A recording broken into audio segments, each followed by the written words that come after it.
인사드리겠습니다. 현재 자매님들 안녕하십니까? 예. 최근에 우리 사회를 그야말로 이제 뜨겁게 달구는 뉴스가 하나 있습니다. 바로 이제 대통령 탄핵에 관한 뉴스인데요.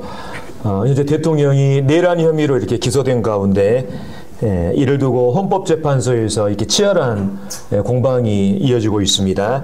한쪽에서는 대통령의 무죄와 또 유죄와 또 탄핵을 주장하고 있고, 또 다른 한편에서는 대통령의 무죄 그리고 석방을 주장하고 있죠. 특별히 우리는요, 이 언론과 유튜브를 통해서 이 헌법재판소에 출석한 이 대통령 주변에 있는 이 사람들 자주 볼 수 있습니다. 바로 대통령을 변호하는 이 대리인단들입니다. 제가 이분들 이렇게 경력을 잠깐 살펴봤는데 보니까 굉장히 화려하더라고요. 기본 이렇게 서울대 법대 이렇게 졸업하고 전직 검찰총장 출신, 또 서울중앙지검 특수부장 출신, 고등법원 부장판사 출신, 또 헌법재판관 이란 출신 등 이 세계에서 정말 잔뼈가 굵고 또 유능하고 또 노련한 사람들이 대거 이 대리인단에 포진해 있었습니다. 그래서 이 대리인단의 역할은 뭐냐면 바로 이 법정에서 대통령을 대신해서 발언하고 또 재판장을 설득하는 게 바로 이 대리인단의 역할입니다. 뿐만 아니라 이 대통령 주변에서 이 대통령이 재판관 앞에서 어떻게 말을 해야 될지 또 어떻게 행동해야 될지를 가르쳐주는 사람들이 바로 이 대리인단인 것을 보게 됩니다. 그러니까 한마디로 이 사람들은 대통령을 도와주는 사람들인 거예요. 그래서 이 대통령과 대리인단은 한 몸으로 이렇게 연합되어 있습니다. 그래서 대리인단이 이번에 승소하면 대통령은 석방될 거고요. 반면에 대리인단이 패소하게 되면 아마 대통령은 탄핵이 될 것입니다. 제가 지금 말씀 서두에 이 대통령 탄핵에 관한 부분들을 언급하는 이유는 제가 이 시간에 정치적인 발언을 쏟아내고자 하는 이러한 목적이 아닙니다. 바로 이 세상의 법정에서 대통령을 대신해서 대통령을 변호하고 도와주는 이 대리인단이 있는 것처럼 바로 우리에게도 우리를 변호하고 우리를 도와주는 두 분의 대언자가 계신다고 하는 이 사실을 우리가 알기 위해서입니다. 그래서 한 분의 이 대언자는요, 바로 하늘의 법정에서 우리를 변호하고 우리를 도와주고 계십니다. 다른 한 분은 우리의 마음에서 우리가 어떻게 해야 될지를 알려줌으로써 우리를 도와주고 계시죠. 그러니까 우리에게는 두 분의 대언자, 우리를 돕는 두 분이 계신다고 하는 것을 먼저 서두에 말씀드립니다. 그래서 오늘 말씀 시간은 이 두 대언자라고 하는 또 두 분의 이 도움이라고 하는 이 주제로 오늘 말씀을 이렇게 증거하고자 합니다. 다 같이 요한일서 2장 1절 2절 말씀을 함께 보실까요?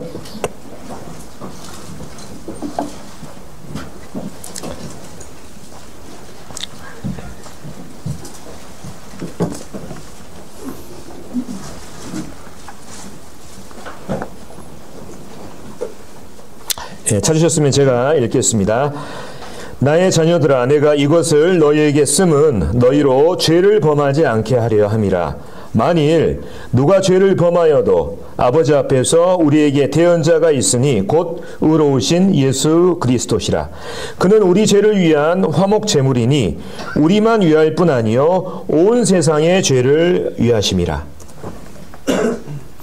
자, 여기 앞에 이렇게 나와 있는 것처럼 또 우리가 읽은 방금 이 말씀처럼 성경은 우리가 죄를 지었을 때 하나님 앞에서 우리를 대언하고 계시는 예수 그리스도라고 하는 이 대언자에 대해서 소개하고 있습니다.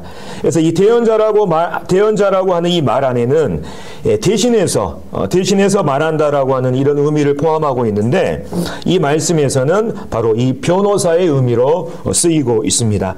즉 세상의 법정에서 변호사가 의뢰인을 대신해서 재판장을 설득하잖아요. 그런 것처럼 우리 삶 속에서 우리가 지은 죄로 인해서 그 하나님의 법정에서 우리가 기소당하게 될 때, 예수님께서 바로 하나님 앞에서 우리를 변호하시는 그 변호사의 역할을 수행하신다고 하는 이러한 말씀입니다. 그래서 우리가 이제 이 세상의 법정에서도 잘 우리가 그러한 것처럼 이 변호인이 의뢰인의 이 무죄를 이끌어내는 최선의 방법은 법정의 동정심을 유발하는 것이 아니라 바로 그 사람의 무죄의 당위성을 법으로 또 증거로 입증해서 재판장을 설득하는 것입니다. 그래서 예수님은 하나님과의 그 관계의 근거에서 우리를 변호하지 않습니다. 그러니까 우리가 세상의 법정에 변호사를 선임할 때 그 판사와 재판장과 어떠한 관계가 있는가 이거 다 염두에 두고 이렇게 하지 않습니까? 왜냐하면 세상의 법정에서는 이러한 관계들로 인해서 때로는 이 재판장의 판결에 영향을 미칠 수 있다고 사람들이 생각하기 때문이죠. 그래서 이 재판장과 이 변호인과의 관계를 늘 염두에 두고 이게 돈 많은 사람들은 그것들을 이제 생각하는 것을 보게 됩니다. 근데 예수님께서는 하나님과의 그 관계의 근거에서 하나님을 설득하지 않습니다. 예를 들면 예수님이 이렇게 설득하지 않는다는 거예요. 하나님, 제가 하나님의 아들이지 않습니까? 제가 정말 하나님과의 하나밖에 없는 이런 아들인데 하나님과의 저와의 관계를 생각해서라도 저 사람 한번 용서해 주시고 저 사람에게 한 번 더 기회를 주시면 안 되겠습니까? 이런 방법으로 우리를 변호하지 않는다는 거예요. 뿐만 아니라 예수님께서는 이 재판장이신 그 하나님의 성품의 근거에서도 우리를 변호하지 않습니다. 예를 들면 이제 하나님은 정말 자비롭고 사랑이 많으신 분이잖아요. 예수님께서 하나님 정말 이렇게 사랑이 많으시고 정말 자비로우신 하나님이시지 않습니까? 하나님의 그 성품에 의해서 지금 현재 죄 지은 저 사람을 하나님 한 번만 용서해 주시면 안 될까요? 하나님의 그 성품의 근거에서도 우리를 변호하지 않으십니다. 예수님은 아주 확실한 증거를 가지고 하나님 앞에서 우리를 변호하고 계시죠. 그 증거가 바로 그 뒤에 나와 있는 2절 말씀에 나와 있습니다. 제가 읽겠습니다. 그는 우리 죄를 위한 화목 제물이니 우리만 위할 뿐 아니요 온 세상의 죄를 위하심이라. 그 증거는 뭐냐면 예수님이 가지고 계신 그 증거, 예수님께서 하나님을 설득하는 그 증거는 뭐냐면 바로 예수님께서 우리뿐만 아니라 온 세상의 죄를 위한 화목제물이 되었다고 하는 것입니다. 예수님은 하늘 법정에서 이렇게 우리를 변호하고 계시는 거예요. 하나님, 이 사람이 지금 죄를 범했습니다.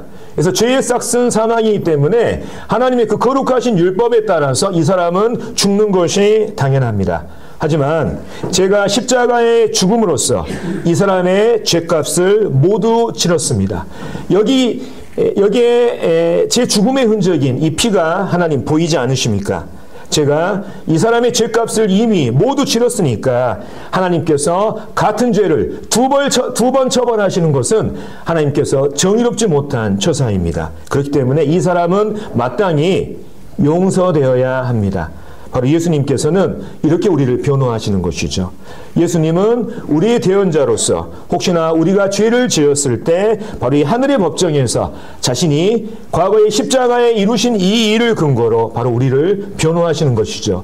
그리고 하나님께서는 정의롭고 의로운 재판장이시기 때문에 바로 예수님께서 십자가에서 치르신 일, 그분의 죽음으로써 우리의 과거와 현재와 미래의 모든 죄를 갚아주셨다고 하는 그 일을 근거로 정의로우신 하나님께서 우리에게 무죄를 선고하고 계시는 것입니다.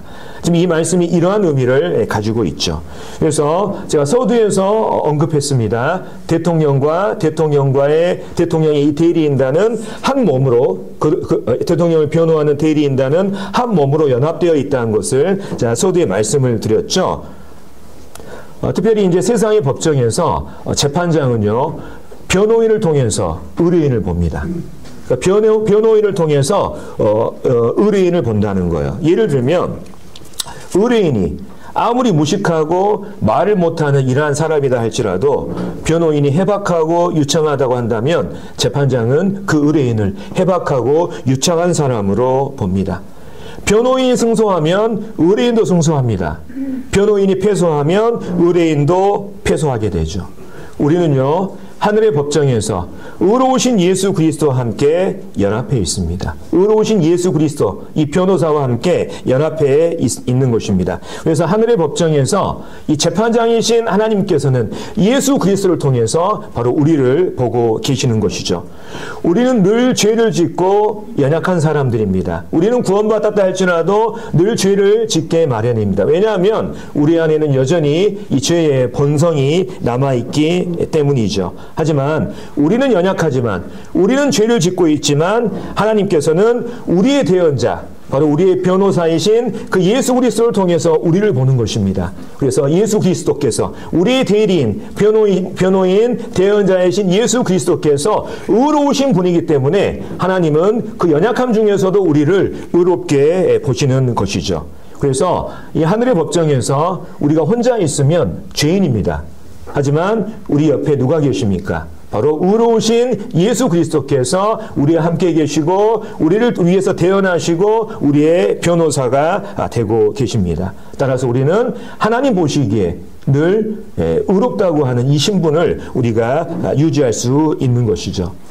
특별히 이제 세상에서 보면은요, 세상의 이 변호사들은 어떤 그 죄의 무거움, 예를 들면 악질적인 죄들이 있지 않습니까? 또 사회적으로 지탄받는 이 죄들이 있을 때 그 사람에 대한 변호를 포기하는 경우가 있어요. 그렇지 않습니까? 그 변호사로서 변호하기에 부담되는 죄들이 있다면 변호사들은 그 의뢰인의 변호를 포기하기 마련입니다. 하지만 신실하시고 의로우신 예수님께서는 우리의 어떠함에 따라서 우리를 향한 그 변호를 포기하시는 분이 아니에요. 우리가 죄를 지었을 때, 또 그 어떤 심각한 죄를 지었다 할지라도 우리를 변호하시고 그때마다 그분께서 십자가에서 흘리신 그 피를 근거로, 그 피를 증거로 삼아서 재판장 하나님으로부터 무죄를 계속해서 받아내시는 분이 바로 예수 그리스도라고 하는 우리의 대언자, 변호사이십니다. 그런데 구원받은 이후에도 우리의 어떠함, 또 우리의 이 죄에 따라서 정말 우리의 구원이 상실될 염려가 있겠는가? 우리가 참 이 부분은 그렇지 않다는 것을 우리가 알 수가 있죠. 그래서 간혹 구원받은 사람들 중에서도 이렇게 주장하는 사람들이 있습니다. 죄로 인해서 구원을 잃어버릴 수 있다고 하는 이런 사람들을 우리가 주변에서 종종 보는 경우가 있어요. 근데 그러한 주장은 문제가 있습니다. 그래서 뭐 어떤 것으로부터 나오냐면 바로 예수님께서 십자가에서 이루신 그분의 완전하고도 영원한 그 예수님의 그 사역을 그 사람이 잘 알지 못하기 때문에 그렇습니다. 뿐만 아니라 정의로우신 그 하나님의 이 속성에 대해서 그들이 잘 알지 못하는 이러한 무지로부터 비롯된 것이죠.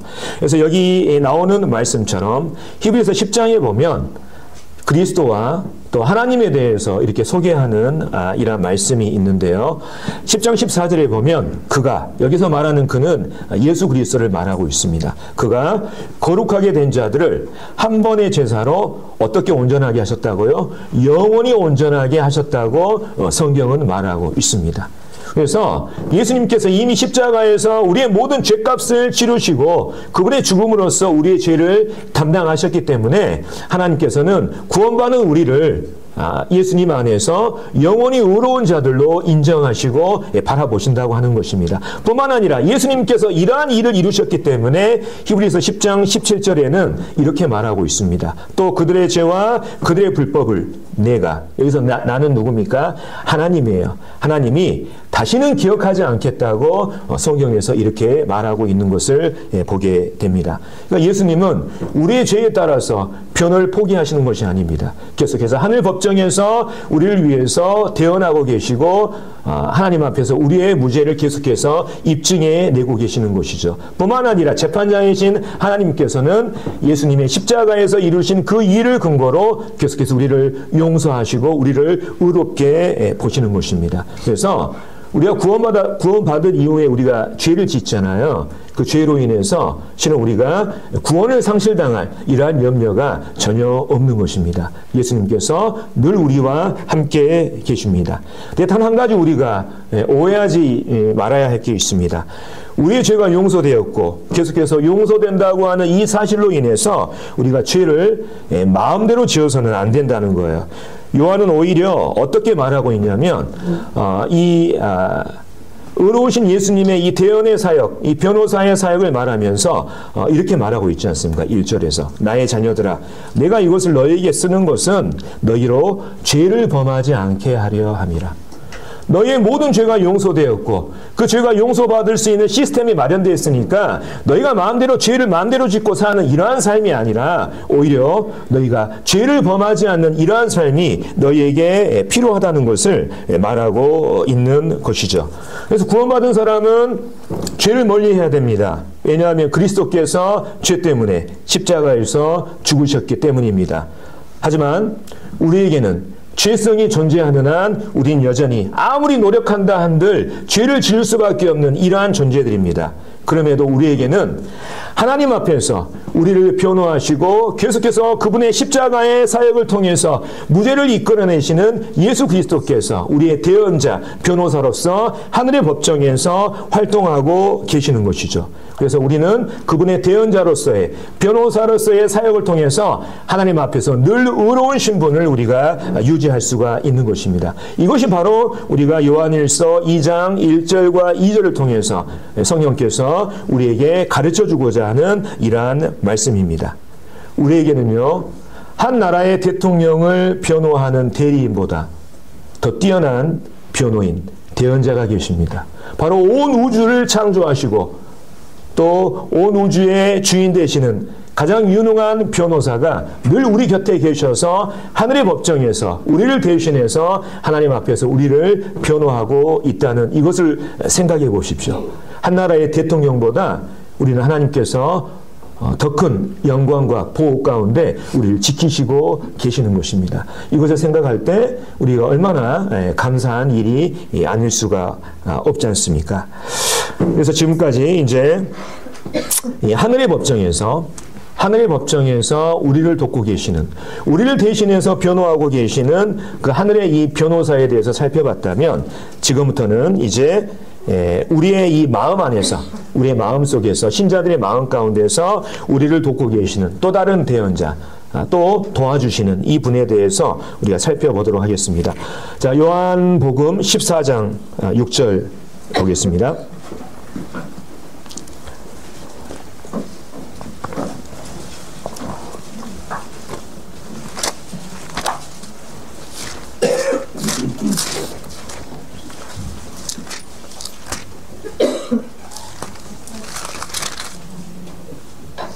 아, 14장 16절 보겠습니다. 16절. 제가 읽겠습니다. 내가 아버지께 구하겠으니 그가 또 다른 보혜사를 너희에게 주사 영원토록 너희와 함께 있게 하리니. 자, 요한복음 14장 16절 말씀을 이제 저희가 읽었는데요. 먼저 이 말씀의 배경을 설명을 해 드리겠습니다. 이 말씀은요, 예수님의 그 십자가의 죽음을 이렇게 배경으로 하고 있습니다. 당시 예수님께서는 십자가의 죽음을 앞두고 계셨죠. 그리고 이제 이 일을 완성하기 위해서 제자들을 떠난다고 하셨습니다. 그러니까 제자들의 마음이 얼마나 무겁고 두려운 마음이 들었겠습니까? 그래서 예수님께서는 제자들의 이러한 마음을 아셨죠. 그래서 제자들이 이렇게 약속하셨습니다. 예수님이 비록 그들을 떠나지만 이제 대신에 그들에게 예수님을 대신할 수 있는 또 다른 보혜사를 그들에게 보내주겠다고 말씀하셨습니다. 그래서 이제 보혜사라고 하는 이러한 말이 나오는데요. 여기 있는 이 보혜사는 아까 우리가 요한일서 2장 1절에 보면 대언자라고 하는 이 말이 있죠. 헬라어로 이제 파라클레톤이라고 하는데 똑같은 단어가 여기에 쓰인 거예요. 다시 말하면 예수님께서는 예수님이 떠날 것을 두려워하는 제자들을 향해서 이제 예수님을 대신해서 그들을 도와줄 수 있는 또 다른 이 대언자를 보내주시겠다고 지금 약속하시는 이러한 장면입니다. 그리고 예수님을 대신해서 그 제자들을 도와주는 그 대언자가 과연 누구냐? 바로 뒷구절에 26절에 이렇게 나와 있습니다. 제가 읽겠습니다. 보혜사 곧 아버지께서 내 이름으로 보내실 성령, 그가 너희에게 모든 것을 가르치고 내가 너희에게 말한 모든 것을 생각나게 하리라. 두려워하는 제자들을 향해서 그 제자들을 예수님을 대신해서 돕는 그 대언자가 바로 성령이라고 하는 것을 예수님께서 말씀해 주고 계시죠. 그래서 정리하면, 자, 지금까지 말씀 이제 정리하면 이렇습니다. 우리에게는, 우리 신자들에게는 신자들을 돕는 두 대언자, 헬퍼가 계십니다. 한 대언자는 바로 예수 그리스도십니다. 그분은 하늘의 법정에서 우리를 대언하는, 신자들을 대언하는 대언자로서 하나님 앞에서 우리를 변호하고 도와주고 계십니다. 또 한 분의 대언자는 바로 성령입니다. 그분은 하늘의 법정이 아니라 이 땅에서, 특별히 신자들의 마음 안에서 예수님을 대신해서 신자들을 바로 돕고 계시는 것이죠. 그래서 우리에게 이 두 대언자가 있다고 하는 이것을 우리가 기억하시고, 특별히 이제 요한이 이 두 대언자를 소개하면서 이 요한일서, 요한복음 전부 다 이 요한이 있었지 않습니까? 그러니까 우리가 앞서 살펴본 요한일서에서는 바로 신자들을 돕는, 그 하늘의 법정에서 신자들을 돕는 예수 그리스도에 대해서 증거하고 있다면, 이 요한복음에서는 이 땅에서 특별히 신자들의 마음 안에서 신자들을 돕는, 예수님을 대신해서 돕는 성령이라고 하는 대언자에 대해서 지금 이렇게 비교해서 설명하고 있는 것입니다. 그래서 지금부터는 이제 예수님을 대신해서 우리 마음 가운데서 우리를 돕고 계시는 예수님께서 특별히 어떠한 일을 하시는지 이 부분을 좀 더 구체적으로 살펴보도록 하겠습니다. 성경은요, 이 성령께서 신자들을 어떻게 돕는지 이 부분에 대해서 말씀하시면서 성령의 이 사역을 한 27가지로 말하고 있습니다. 27가지. 성령께서 이렇게 여러 가지 방법으로 우리 신자들을 돕고 계신다고 하는 거예요. 대부분이 바로 신자들과 교회들을 돕는 사역이 바로 이 성령의 사역입니다. 근데 이 성령께서 하시는 가장 대표적인 사역이 뭐냐면 바로 죄를 깨닫게 하는 사역이에요.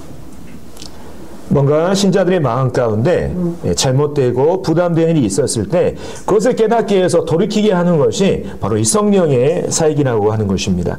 그래서 요한복음 16장 이 8절에 보면 성령께서 어떠한 일을 하시는지 잘 나와 있는데요. 제가 한번 읽겠습니다.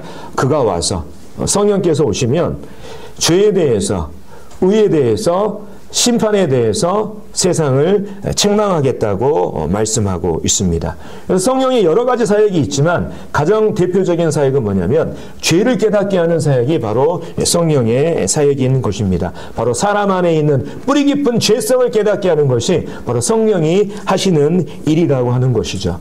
그래서 사람이요, 구원받기 위해서는, 하나님을, 예수 그리스도를 개인의 구주로 영접하기 위해서는 먼저 자기가 죄인임을 깨닫는 것이 가장 먼저 필요하지 않습니까? 근데 이 죄인들의 마음 가운데서 죄를 깨달을 수 있도록 도와주시는 것이 바로 성령께서 하시는 일이라는 거예요.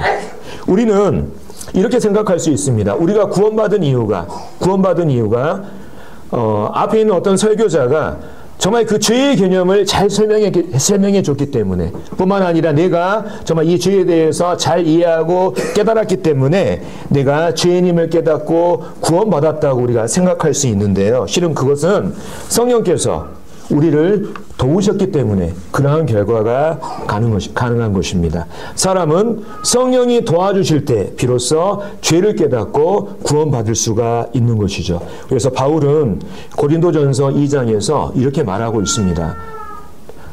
바울이 정말 이렇게 많은 이 전도 사역을 했지 않습니까? 제가 읽어보면 내 말과 전도함이 설득력 있는 지혜의 말로 아니하고 다만 성령의 나타남과 능력으로 하여 너희 믿음이 사람의 지혜에 있지 아니하고 다만 하나님의 능력에 있게 하였노라. 바울은요, 그가 복음을 전할 때 사람의 지혜보다는 성령께서 역사하시기를 기도했습니다. 과거 죄인이었던 우리가 죄를 깨닫고 믿음을 소유할 수 있었던 이유는 뭐냐면 바로 설교자의 유창한 설교, 우리의 의지, 이해력 때문이 아니라 근본적으로 성령께서 우리 안에서 역사하시고 우리가 죄를 깨닫고 믿음을 소유할 수 있도록 우리를 도와주셨기 때문에 우리가 죄인임을 깨닫고 구원받을 수가 있었던 거예요. 특별히 성령은 죄인들에게 죄를 깨닫는 이러한 사역뿐만 아니라 거듭난 신자들을 향해서도 이러한 사역을 계속하고 계십니다. 우리가 거듭난 이후에 거듭난 사람들로서 합당하지 못한 이러한 죄와 습관 가운데 있을 때 성령께서는 이 성령이라고 하는 이 예수님의 대언자는 우리 마음 가운데 이렇게 알려주셔요. 야, 구원받은 사람이 그렇게 살아도 되는 거냐? 우리 마음 가운데 이런 부담을 주시잖아요. 뿐만 아니라 너 거기서 멈추고 빨리 돌아와야 돼. 우리 마음 가운데 돌이키고자 하는 그런 마음을 주시는 것이 성령이 하시는 일입니다. 그래서 마음 가운데 정말 성령님이 계신 사람은 제가 이런 것들을 굳이 말하지 않는다 할지라도 모두가 이런 것들을 공통적으로 경험하고 이것들 잘 알고 있습니다. 즉 성령께서 우리 마음 가운데 예수님을 대신해서 우리에게 말씀해 주시는 거죠. 우리의 잘못된 부분들을 책망하시고 우리가 돌이키도록 예수님께서 성령을 통해서 우리에게 대신 대언자로서의 이 사역을 통해서 우리를 돕고 계시는 것입니다. 예수님이 우리를 책망하시고 신자들의 이 잘못된 부분들을 이 성령을 통해서 깨닫게 해주시는 이유는 뭘까요? 왜냐하면 예수님은 신자들이 예수님께서 주시는 진정한 평안과 안식 가운데 거하기를 바라고 계시기 때문에 그렇습니다.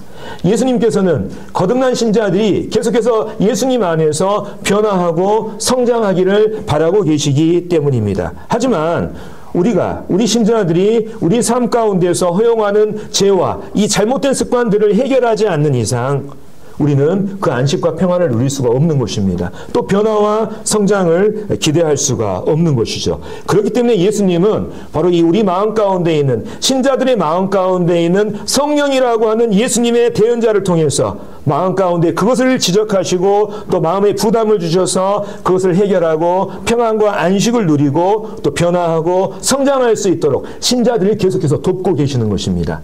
죄를 지적하는 것은 그 신자들을 책망하기 위함이 아니고 바로 돕기 위함이라고 하는 것을 우리가 알아야 할 필요가 있는 것이죠. 그래서 구원받은 신자들은 그 성령의 음성에 따르게 될 때 바로 비로소 진정한 안식과 평안을 경험할 수 있고 또 변화와 성장을 경험할 수가 있는 것입니다. 이제 제 경험을 하나 말씀드리면 전 대학교 2학년 때 이제 구원받았습니다. 제가 좀 이 부분을 이제 지난 청년 연합 집회 때도 이제 이런 부분을 잠깐 언급한 적이 있는데 제가 이제 대학교 2학년 때 구원받았는데 제 마음 가운데 정말 한동안 제 마음의 평안을 잃게 하고 저의 변화와 성장을 막는 게 하나가 있었어요. 그것은 뭐냐면 담배였습니다. 저 구원받기 전에 이제 담배 피우고 있었는데 구원받은 이후에도 정말 수년이 지난 이후에도 정말 그것을 끊지 못하는 가운데 있었습니다. 담배를 피울 때마다 정말 늘 마음이 무겁고 또 주님께 죄송한 마음이 들었는데 그것은 실은 예수님께서 성령을 통해서 제 마음 가운데 주시는 부담이고 신호였죠. 근데 한동안 저는 정말 그 신호를 무시하면서 살았습니다. 그러면서 이 담배로 인해서 수백 번 정말 자책하고 자백하고 또 때로는 이 담배를 끊지 못하는 제가 하도 원망스러워가지고 정말 우는 경우도 있었습니다. 또 이 담배를 피우기 위해서 정말 제가 가서는 안 되는 곳에 가는 경우도 많았죠. 또 그것이 죄로 연결되는 이러한 경우도 많았습니다. 그래서 예수님께서 성령을 통해서 당시 제 마음 가운데 주시는 그 신호를 제가 무시하면서 사는 동안 제 마음 한켠에는 늘 주님 앞에서 정말 해결하지 못한 이러한 거리낌이 있었고 정말 제 신앙은 늘 무기력했습니다. 근데 제가 어느 날 이렇게 담배를 끊게 된 이러한 계기가 있었어요. 당시 이제 제가 담배를 피우는 줄 알지 못하는 우리 형제님들께서 정말 제가 이제 교묘하게 이렇게 그것들을 이렇게 들키지 않고 살았던 것 같습니다. 알지 못한 형제님들께서 정말 그 당시에 저에게 이제 중요한 일을 하나 맡겨주셨어요. 근데 그 일의 중요성을 생각하니까 이번 기회에 정말 그 담배 끊지 않으면 안 될 것 같더라고요. 그래서 주님께 도와주시기를 정말 구하고 제가 가지고 있는 이 담배를 가위로 잘랐습니다. 그리고 그 시간 이후로 담배와 이제 영원한 작별을 했죠. 그리고 나서 이제 담배로 인해서 정말 괴로워하지 않는 정말 그 자유 있지 않습니까? 그 평안과 안식이 정말 저에게 찾아왔습니다. 그리고 주님 앞에서 거리낄 게 없으니까 정말 제 신앙이 정말 진지해졌어요. 그리고 그때부터 하나님의 말씀이 제 눈에, 귀에, 마음에 들어오기 시작했습니다. 그리고 담배로 연결되던 제 세상의 친구들이 계속 제 주변에서 떠나기 시작했죠. 자연스럽게 이렇게 멀어진 거예요. 지금 생각해 보면 제 신앙은 담배를 끊어야 한다고 하는 그 성령의 음성에 순종한 이후부터 점점 성장하고 변화하고 교회 중심적인 신앙으로 변했던 것 같습니다. 성령님은요, 저뿐만 아니라 여기 계시는 거듭난 모든 성도들의 마음 가운데서 이러한 일들을 하고 계십니다. 예수님을 믿는 신자들이 예수님이 주시는 진정한 평안과 안식 가운데 거하고 변화와 성장을 경험할 수 있도록 우리 마음 가운데서 예수님을 대신해서 우리의 죄와 잘못된 습관, 생각들을 알려주시고 마음 가운데 부담을 주십니다. 때로는 우리 마음 가운데 하나님의 말씀을 생각나게 하셔서 우리가 정말 올바른 선택, 하나님 앞에서 바른 신앙을 소유할 수 있도록 계속해서 우리를 돕고 계시는 거예요. 그렇기 때문에 신자들은 성령께서 주시는 이러한 신호에 정말 적극적으로 반응하고 순종할 필요가 있는 것입니다. 그리고 그때서야 비로소 신자들은 진정한 쉼을 누리고 변화하고 성장할 수가 있는 것이죠. 그래서 우리 마음 가운데서 예수님을 대신해서 일하시고 우리를 돕고 예수님을 대신해서 말씀하고 계시는 이 성령님의 세밀한 음성에 우리가 귀를 기울이시고 살아야 할 필요가 있는 것입니다. 예. 예수님, 하나님께서는 바로 이 성령이라고 하는 그 또 다른 예수님의 대언자를 우리 마음 가운데 주셔서 우리를 지금 돕고 계시는 것이죠. 특별히 이제 제가 이 말씀을 준비하면서 이런 생각이 들었습니다. 간혹 이제 우리가 살면서요, 이런 말 들을 때가 있지 않습니까? 나 원래 이런 사람이야. 나 원래 성격이 그래. 야, 저 사람은 원래 그런 사람이야. 이런 말들을 우리가 세상에서 이렇게 자주 들을 수 있지 않습니까? 하나님을 믿지 않는 이 불신자들의 입에서 이러한 말들이 오가는 것은 어느 정도 이해할 수가 있어요. 왜냐하면 그들의 마음 가운데는 성령이 계시지 않기 때문이죠. 하지만 그리스도인들 사이에서, 하나님을 믿고 거듭난 그리스도인들 사이에서 이런 말이 서로 오가고 이런 말을 듣는 것은 별로 아름답지 못한 것 같습니다. 예를 들어서 어떤 그리스도인이 사람들을 향해서 나는 원래 이런 사람이야. 나 원래 성격이 이래. 이렇게 말한다고 한다면 이건 무슨 뜻이겠습니까? 나는 거듭난 이후에도 변화가 전혀 없었어. 나는 그동안 성령께서 내 원래의 성품을 변화시키지 못할 정도로 정말 완고하고 고집스러운 신앙을 살았어. 이런 뜻을 말하는 부끄러운 고백 아니겠습니까? 뿐만 아니라 저 사람은 원래 그래. 저 사람은 원래 그런 사람이야. 이해해야 돼. 우리가 정말 그리스도인들 안에서 또 세상 사람들 앞에서 우리가 이러한 평가를 받는다고 하는 것은 이거 무슨 뜻입니까? 저 사람은 아무리 말을 해도 듣지 않는 사람이야. 저 사람은 거듭난 이후에도 전혀 변화가 없었던 이러한 사람이야. 이런 부끄러운 평가지 않습니까? 그러니까 실은 이러한 것들은 세상 사람들을 입에서 왔다 갔다 할 수 있어요. 믿지 않는 사람들 사이에서는. 하지만 정말 성령이 계신 우리 거듭난 그리스도인들 사이에서 나 원래 이런 사람이야. 저 사람은 원래 그래. 이러한 얘기들, 이러한 평가를 우리가 듣게 된다고 한다면 이것은 그동안 우리를 변화시키고 우리의 성품을 변화시키고 성장시키려고 하시는 그 성령님의 도움을 그동안 무시하고 살았다고 하는 거예요. 실은 이것은 정말 부끄러운 고백인 것입니다. 그래서 이러한 부끄러운 고백보다는 저 사람 정말 구원받은 이후에 사람이 정말 달라졌다. 저 사람 구원받은 이후에 정말 저렇게 변화될 수가 있냐. 이러한 평가들을 우리가 들어야 하는 것이죠. 그래서 우리가 우리 마음 가운데 있는 이 성령님의 이러한 사역, 성령님의 이 도우심, 성령님의 음성에 귀 기울이고 순종할 때 우리는 비로소 정말 이렇게 변화하고 성장할 수 있는 이러한 삶을 우리가 살 수가 있는 것이죠. 그래서 오늘 말씀을 정리하겠습니다. 오늘 신자들을 돕고 계시는 두 분의 대언자에 대해서 우리가 살펴봤습니다. 현재 우리에게는 우리를 돕고 계시는 두 대언자가 계십니다. 한 대언자는 바로 우리 신자들을 하나님 앞에서 대신해서 대언하는 예수 그리스도십니다. 그분은 하늘 법정에서 우리를 대언하는 대언자로서 하나님 앞에서 우리를 변호하고 도와주고 계십니다. 앞서 말씀드린 것처럼 한 나라의 대통령을 변호하는 대리인단보다 더 우주에서 그 대리인보다 뛰어난 우주에서 가장 유능한 변호인이 항상 저희 곁에 계셔서 저희를 돕고 계시고 그분이 십자가에서 흘린 피를 증거로 우리의 무죄를 계속해서 입증하고 계십니다. 하나님은 예수 그리스도를 통해서 우리를 보십니다. 따라서 우리는 연약함 중에서도 늘 하나님 앞에서 의로운 신분을 유지할 수 있는 것이죠. 또 다른 대언자는 성령입니다.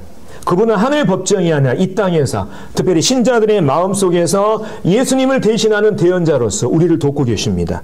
특별히 그분은 신자들의 이 죄와 잘못된 습관들을 지적하시고 부담을 주십니다. 그리고 그것을 통해서 신자들이 진정한 평안과 안식 가운데 거할 수 있도록 또 신자들을 변화하고 성장할 수 있도록 예수님을 대신해서 우리 마음 가운데서 계속 일하고 우리를 돕고 계시는 것입니다. 그래서 신자들은 이 성령의 인도하심에 따르게 될 때 비로소 변화하고 성장하고 진정한 안식 가운데 거하게 되는 것이죠. 그래서 결론적으로 말씀드리면 예수 그리스도와 성령이라고 하는 두 분의 엄청난 대언자가 현재 우리를 돕고 계십니다. 항상 우리 곁에서 말이죠. 이 모든 것들이 그분의 신자들을 지키고 보호하시기 위한 하나님의 은혜입니다. 하나님의 은혜에 감사드립니다. 이 시간으로 이것으로 이제 말씀을 마치고요. 이제 평안한 또 한 주 보내셨다가 또 다음 주에 뵙겠습니다. 감사합니다.